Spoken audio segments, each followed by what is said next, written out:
BJP's reaction, because Polumi, one thing is clear, at least the Prime Minister's last diktat was to keep it more religious and faith-oriented. It's quickly taking the turn of, being very political as well, and understandable. We are going into, it's an open election season. The Congress takes a very hard stand, calls it number one, a political project of the RSS and the BJP. Number two says the building is incomplete. You've only brought forward the inauguration for political purpose because Lok Sabha elections are around the corner. Politically, now the BJP will have to respond.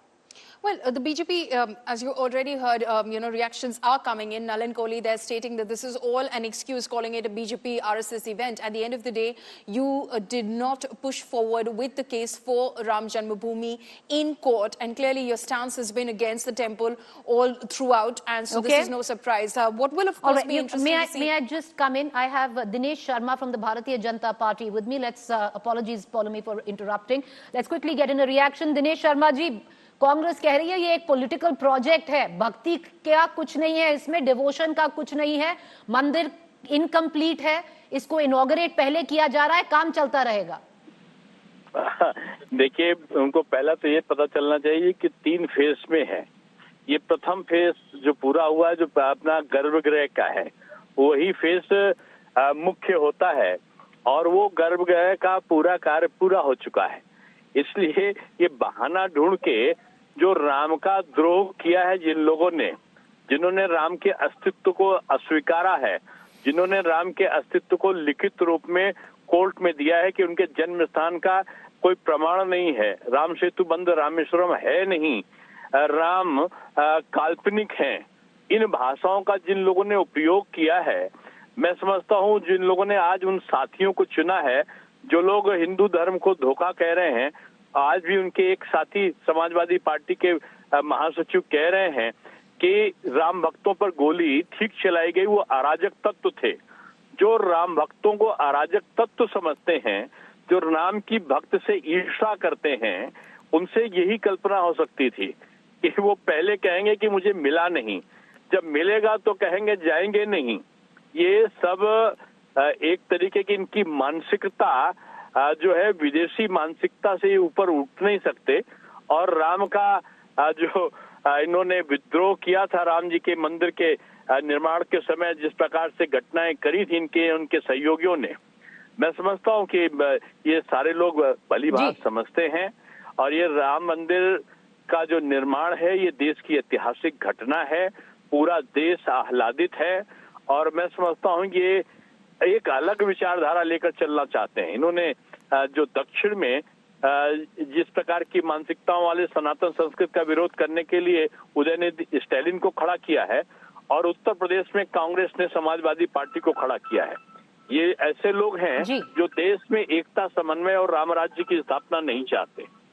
All right. Okay. Dinesh Sharma, appreciate you joining us with that quick reaction. I want to cut across right now to the AICC headquarters because viewers, this is not a knee-jerk reaction coming in from the Congress. It's a thought-out reaction and to accept or to reject the invite, because we hadn't heard from the Congress, Sonia Gandhi, Mr. Mallikarjun Kharge or Adhir Ranjan Chaudhary, because 3 invites were sent out on whether they would accept or reject the invite. They've decided to reject it. They've given 2 very pointed reasons on why they would want to. Number 1, calling it nothing else but a political project of the BJP and RSS. Number 2, saying, the temple is incomplete. You've only brought forward the inauguration ceremony after phase 1 because you are looking to leverage it for an election. Bringing in colleague Moshmi, who's joining us from the AICC headquarters. Moshmi, a thought-over decision, and now are we going to look at the India alliance partners also follow through?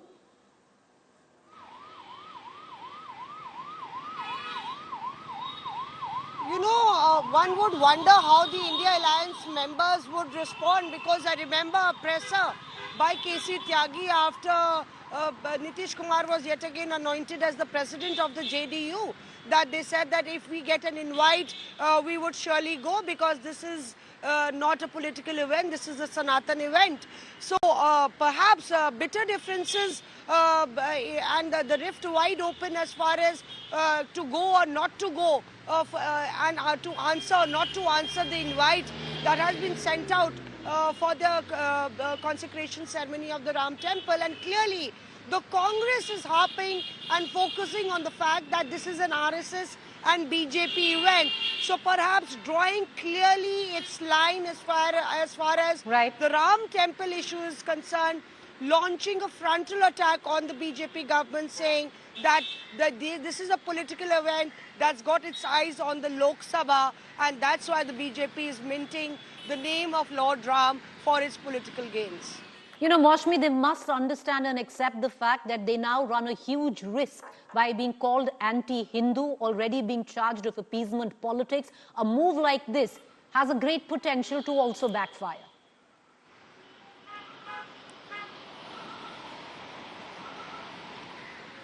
Preeti, could you repeat your question, please? Maushmi, my question is, they must have deliberated and at least accept the risk that the Congress runs of this rejection of being called anti-Hindu, already being charged with following appeasement politics for a certain community. The BJP will go to town to paint them anti-Hindu. Absolutely, Preeti. It was a very tough tightrope walk. Consider the fact that this invite was pending for an answer since last month. And the Congress leaders were told not to speak on Ayodhya, not to say anything as far as the invite is concerned. Where there were statements by the likes of Digvijay Singh that Sonia Gandhi would go and should go. And the pressure was mounting on the Congress leadership. The other camp really felt that this was a matter of faith, and Lord Ram is dear to everybody. He is worshipped by everybody, and therefore the Congress should honor that invite, because otherwise you will be playing into the hands of the BJP. But on the other hand, perhaps what prevailed was the fact, the thought that the BJP would anyways, slam the Congress, slam the opposition for being anti-Hindu, and anyways the BJP would want to reap dividends. Maushmi, before I go into a quick break, whose train of thought was this? Can you elucidate behind the scenes which team Congress won over the other team on this decision?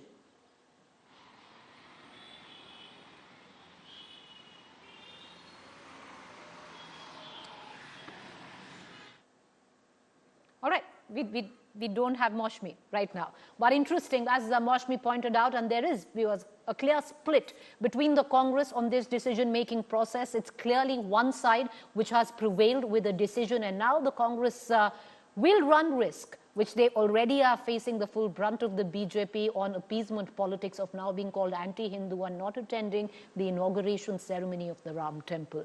We're going to turn into a quick break, and when we are back, we're going to put the focus on the state of Maharashtra. We're counting down.